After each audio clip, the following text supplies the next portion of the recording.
తెలంగాణ సాగునీటి ప్రాజెక్టులను కేఆర్ఎంబీకి అప్పగించొద్దంటూ ప్రవేశపెట్టిన తీర్మానాన్ని అసెంబ్లీ ఏకగ్రీవంగా ఆమోదించింది. సభలో పెట్టిన తీర్మానాన్ని చదివి వినిపించారు నీటిపారుదల శాఖ మంత్రి ఉత్తమ్ కుమార్ రెడ్డి. విపక్షాల సూచనలను పరిగణలోకి తీసుకుంటామని చెప్పారు.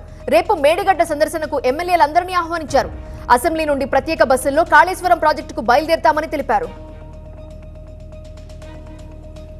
తెలంగాణ అసెంబ్లీలో కృష్ణానది జలాల విషయంలో అధికార పక్షానికి ప్రధాన విపక్షానికి వాడి వేడి చర్చ సాగింది. గత బీఆర్ఎస్ ప్రభుత్వం తెలంగాణకు అన్యాయం చేసిందన్నారు నీటిపారుదల శాఖ మంత్రి ఉత్తమ్ కుమార్ రెడ్డి. కృష్ణా ప్రాజెక్టులను కేఆర్ఎంబీకి అప్పగించడానికి తాము వ్యతిరేకమన్నారు. అయితే తెలంగాణ ఏర్పడిన తర్వాత కృష్ణా జలాలను 50% అదనంగా ఏపీ తరలించుకుపోతుందన్నారు. ప్రభుత్వం అవాస్తవాలు చెబుతోందని విరుచుకుపడ్డారు బీఆర్ఎస్ నేత హరీష్ రావు. నదీ జలాల అంశం సుప్రీంకోర్టులో ఉందని, అంశం కోర్టులో తేలే వరకు నీటి పంపకాలు జరగవని సీఎంగా ఉన్నప్పుడు కేసీఆర్ చెప్పారని గుర్తు చేశారు. ఏపీ తెలంగాణకు 50-50 రేషియోలో నీరివ్వాలని కోరామని అన్నారు. తమపై ప్రభుత్వం బురద చల్లటానికి ప్రయత్నిస్తోందని, బురద చల్లించుకోవడానికి తాము సిద్ధంగా లేమని స్పష్టం చేశారు.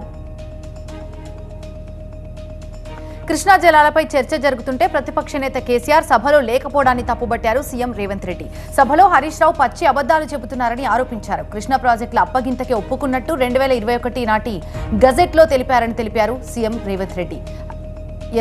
స్మితా సబర్వాల్ లేఖ రాసినట్టు బీఆర్ఎస్ ఒప్పుకుందని గుర్తు చేశారు. కేసీఆర్ సభకు వచ్చి చెప్పనంత వరకు మీరు ఎంత మాట్లాడినా విలువ లేదని హరీష్ రావును ఉద్దేశించి అన్నారు సీఎం. తెలంగాణ మలిదశ ఉద్యమానికి కారకులం తామే అన్నారు మంత్రి కోమటిరెడ్డి వెంకటరెడ్డి. కేసీఆర్ దొంగ దీక్షలు చేశారని విమర్శించారు. హరీష్ రావుకు పెట్రోల్ దొరికింది కానీ అగ్గిపెట్టె దొరకలేదని వ్యాఖ్యానించారు కోమటిరెడ్డి. సోనియా వల్లే తెలంగాణ వచ్చిందని కేసీఆరే చెప్పారని, కేసీఆర్ కు తెలంగాణకు సంబంధమే లేదని అన్నారు. సాగునీటి శాఖపై అసెంబ్లీలో పవర్ పాయింట్ ప్రెజెంటేషన్ కి ముందు కాంగ్రెస్ ప్రభుత్వం ఒక నోట్ ని విడుదల చేసింది. అయితే కృష్ణా ప్రాజెక్టులపై వాస్తవాలు, కేసీఆర్ తప్పిదాలు, లోపభూయిష్ట విధానాల పేరుతో ఈ నోట్ విడుదల చేశారు. కేసీఆర్ పాపాలు తెలంగాణకు శాపంగా మారాయంటూ ఈ నోట్ ద్వారా కాంగ్రెస్ ప్రభుత్వం విమర్శలను గుప్పించింది. కృష్ణా బేసిన్లో తెలంగాణ ప్రయోజనాలు కాపాడటంలో కేసీఆర్ ప్రభుత్వం విఫలమైందంటూ రేవంత్ ప్రభుత్వం ఎదురుదాడికి దిగింది.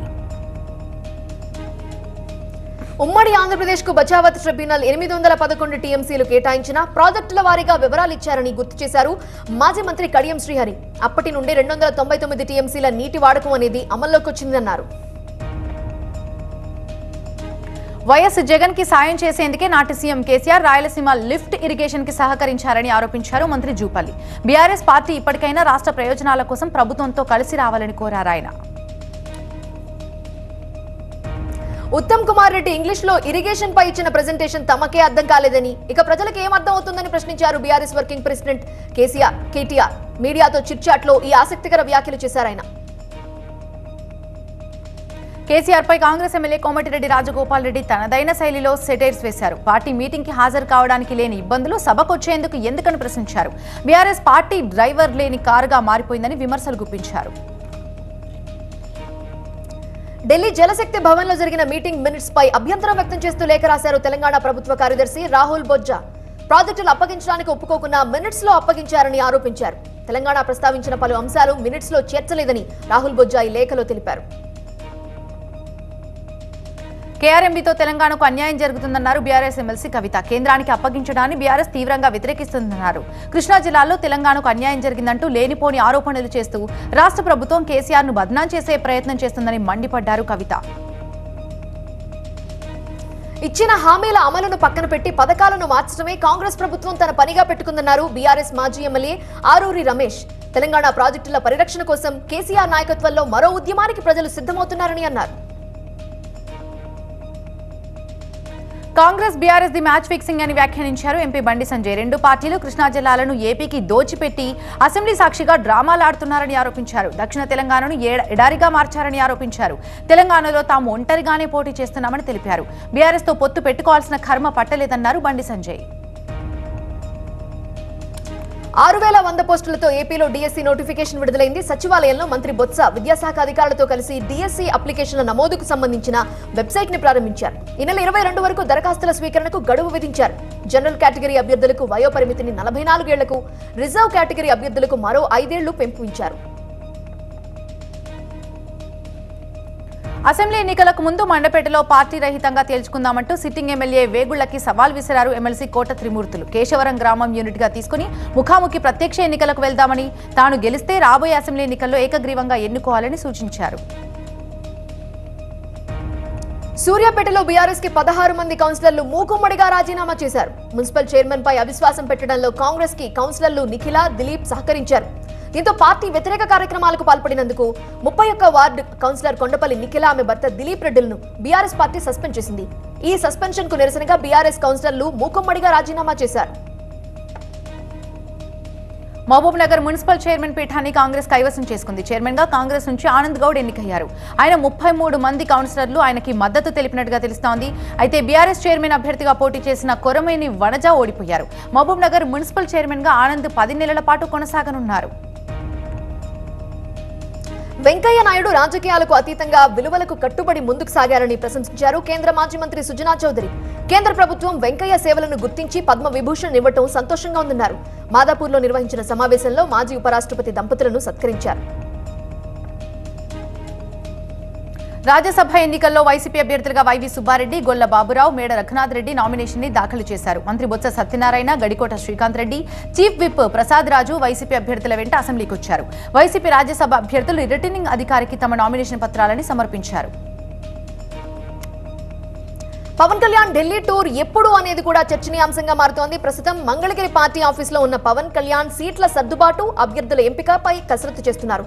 కొందరు పార్టీ ముఖ్య నేతలతో భేటీ అయ్యారు పవన్. సర్వేల ఆధారంగా అభ్యర్థులను ఎంపిక చేస్తున్న పవన్ ఉభయ గోదావరి నేతలతో చర్చలని పూర్తి చేశారు. బీజేపీ, టీడీపీ, జనసేన పొత్తుపై అధిష్టాన నిర్ణయమే ఫైనల్ అన్నారు రాజ్యసభ సభ్యుడు జీవీఎల్ నరసింహరావు. ఏపీ రాజకీయాల్లో ఉనికిని చాటుకోవడానికే షర్మిల విమర్శలు చేస్తూ టీవీలో కనిపించే ప్రయత్నం చేస్తున్నారని ఆరోపించారు. విశాఖ ఎంపీగా ఎవరు పోటీలో ఉండాలనేది నిర్ణయించేది అధిష్టానమే నిర్ణయిస్తుందని తెలిపారు జీవీఎల్. తృప్తులు, అసంతృప్తులు అనేవి రాజకీయాల్లో కామన్ అన్నారు మంత్రి అంబటి రాంబాబు. అందరినీ కలుపుకునే ఎన్నికలకు వెళ్తున్నామన్నారు ఆయన. పార్టీ విడిచి వెళ్లిపోయిన వారితో ఎలాంటి నష్టం లేదన్నారు. టీడీపీ, జనసేన పొత్తులో ఇప్పటి వరకు క్లారిటీ లేదని చెప్పారు. జనసేన ఎవరితో పొత్తులో ఉందో తెలియక ప్రజలు గందరగోళంలో ఉన్నారన్నారు మంత్రి అంబటి. కోనసీమ జిల్లా ద్రాక్షారామంలోని డాక్టర్ బిఆర్ అంబేద్కర్ గురుకుల పాఠశాలలో ఫుడ్ పాయిజనింగ్ కలకలం రేపింది. 52 మంది విద్యార్థులు అస్వస్థకు గురయ్యారు. 8 మందికి విరోచనాలు, వాంతులు ఎక్కువ కావడంతో రామచంద్రపురం ఏరియా ఆసుపత్రికి తరలించి ట్రీట్మెంట్ అందిస్తున్నారు. వీరందరి పరిస్థితి ఇప్పుడు మెరుగ్గానే ఉందని అధికారులు, డాక్టర్స్ తెలుపుతున్నారు. నంద్యాల పట్టణంలోని ప్రభుత్వ లిక్కర్ మాల్లో చోరీకి పాల్పడ్డారు దొంగలు. పద్మావతి నగర్లో ఈ మాల్ పైకప్పు పగలగొట్టి లోపలికి వెళ్లి చోరీ చేశారు. క్యాష్ కౌంటర్లోని 5 లక్షల నగదుతో పాటు విలువైన లిక్కర్ బాటిల్స్ ని అపహరించినట్లుగా గుర్తించారు అధికారులు. సూపర్వైజర్ ఫిర్యాదు మేరకు 2 టౌన్ పోలీసులు కేసు నమోదు చేసి దర్యాప్తు చేస్తున్నారు. పరిగిలోని శ్రీ లక్ష్మీ వెంకటేశ్వర స్వామి ఆలయాన్ని ఎండోమెంట్ అధికారులు తమ ఆధీనంలోకి తీసుకున్నారు. ఆలయానికి సంబంధించిన దుకాణ సముదాయాలతో పాటు అన్ని వస్తువులను కూడా వారు స్వాధీనం చేసుకున్నట్టుగా ఈవో శ్రీనివాస్ తెలిపారు. కాగా తమకు కనీస సమాచారం కూడా ఇవ్వకుండా ఎలా స్వాధీనం చేసుకుంటారని బీఆర్ఎస్ నాయకులు ఆందోళనకు దిగారు. ఒంగోలులో సెల్ ఫోన్ షాప్ యజమానులు 2 వర్గాలుగా విడిపోయి గొడవపడ్డారు. మార్వాడి వ్యాపారుల కారణంగా తాము ఉపాధి కోల్పోతున్నామంటూ అభ్యంతరం వ్యక్తం చేశారు స్థానిక వ్యాపారులు. ఇరు వర్గాల మధ్య మాటా పెరిగి కొట్టుకుని పరస్పరం పోలీసులకు ఫిర్యాదు చేసుకున్నారు. విదేశీ విష సంస్కృతిని వ్యతిరేకించాలని డిమాండ్ చేస్తూ అబీడ్స్ జీపీఓ చౌరస్తా దగ్గర వాలంటైన్స్ డే గ్రీటింగ్ కార్డ్స్ ని దానం కాల్చివేశారు బజరంగ్ దళ కార్యకర్తలు. అయితే భారతీయ విలువల గురించి నేటి తరానికి అవగాహన కల్పించడం కోసమే ఈ పని చేశామని, ఫిబ్రవరి 14ని బహిష్కరించాలని డిమాండ్ చేశారు. ఖమ్మం జిల్లా సత్తుపల్లి ప్రాంతంలో ప్రతిరోజు పెద్ద సంఖ్యలో ఆయిల్ ట్యాంకర్ల నుంచి వంట నూనెను అక్రమంగా సేకరించి సొమ్ము చేసుకుంటున్నారు. ఆయిల్ ఫామ్ ఫ్యాక్టరీల నుంచి దూర ప్రాంతాలకు రవాణా అవుతున్న ఆయిల్ ని తాళ్లమడ, మేడిశెట్టివారిపాలెం, అడ్డరోడ్ ఏరియాలలో అక్రమంగా డంప్ చేసుకుంటున్నారు.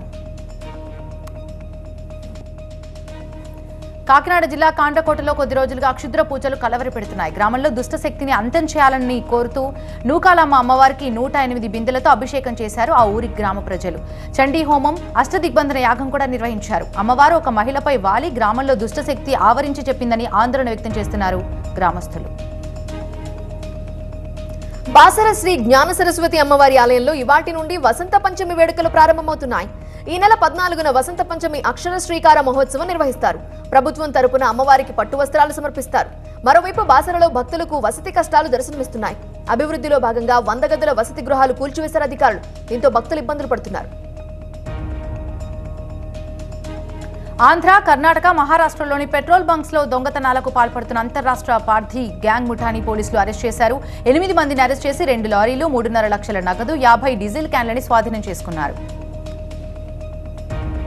ప్రేమ వ్యవహారంలో స్నేహితులతో కలిసి గట్కేసర్లో ఉదయరాజ్ అనే యువకుడిని కిడ్నాప్ చేసి దాడి చేశాడు తనుష్. తర్వాత బాధితుడు పోచారం పోలీస్ స్టేషన్లో ఫిర్యాదు చేశాడు.